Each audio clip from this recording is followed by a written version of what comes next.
Hi, and thank you for coming back to Great Books for Kids, reviewed by Michelle Marcotte. It's spring, it's time to plan your garden with your kids, and gardening's a fun way to get dirty and grow results while learning about the environment and botany. In Wow, Does My Garden Grow by Vanessa L. Chicca, we meet Lydia, who loves sunflowers.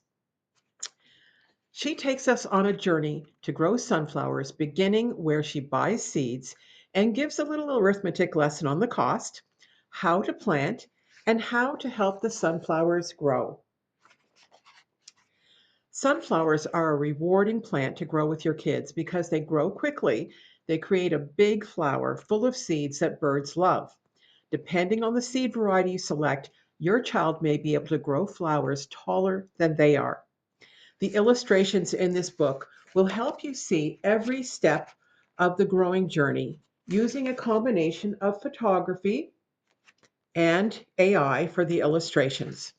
It's a fun book, short and easy for early readers to read to themselves, read aloud, or for you to read to them. Wow, Does My Garden Grow is available from Amazon using the affiliate link I've placed below in the comments section. Thank you. Bye bye.